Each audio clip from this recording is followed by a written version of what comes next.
दोस्तों, इंसान जैसा कर्म करता है वैसा ही फल प्राप्त होता है। आपने यह तो सुना ही होगा, जैसी करनी वैसी भरनी। मित्रों, जो जैसा कर्म करता है उसको वैसा ही फल प्राप्त होता है।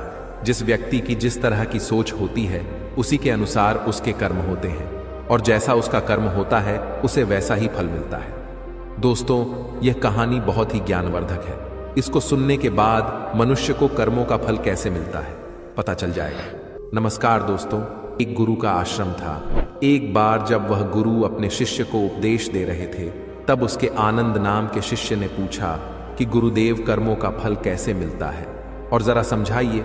तब गुरुदेव आनंद से कहते हैं, भंते, हमने अपने जीवन में जो कुछ भी पाया, जो कुछ भी खोया, वह इसी दुनिया का था और वह यहीं पर रह जाएगा। हमारे साथ कुछ भी नहीं जाएगा। हम खाली आए थे, हम बिल्कुल खाली जाएंगे।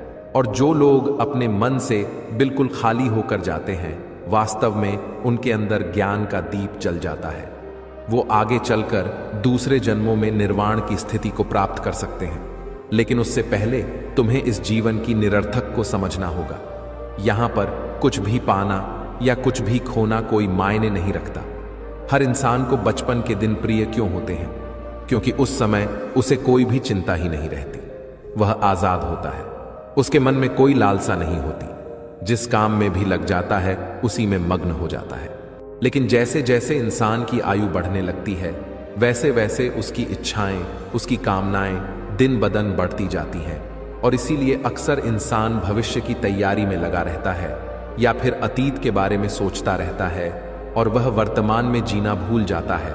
वहीं अगर हम किसी छोटे बच्चे को देखें तो उसके लिए कोई भविष्य या कोई अतीत नहीं होता। उसके लिए तो बस वर्तमान होता है, और इसीलिए वह वर्तमान में पूरा आनंदित होकर रहता है। गुरुदेव कहते हैं, भंते, आज मैं तुम्हें एक कहानी सुनाता हूं जिससे तुम्हें पता चल जाएगा कि मनुष्य को उसके कर्मों का फल कैसे मिलता है। बहुत समय पहले की बात है। एक बहुत ही बड़ा प्रसिद्ध नगर था। उस नगर में एक राजा रहता था। वह राजा जब धीरे धीरे बूढ़ा होने लगा तो उसकी जो रानियां थीं वह उस राजा की उपेक्षा करने लगी थी। राजा रानियों की उपेक्षा को बर्दाश्त नहीं कर सका और वह चिंतित रहने लगा।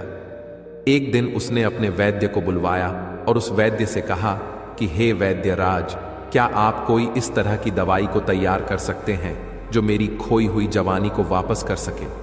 उस वैद्य ने सोचा कि यह राजा तो बड़ा ही मूर्ख है। यह फिर से जवान होना चाहता है। यह जानता है कि इस संसार में व्यक्ति यदि एक बार बूढ़ा हो गया तो दोबारा वह जवान नहीं हो सकता है। और यह मुझसे कह रहा है कि मुझे ऐसी दवाई तैयार कर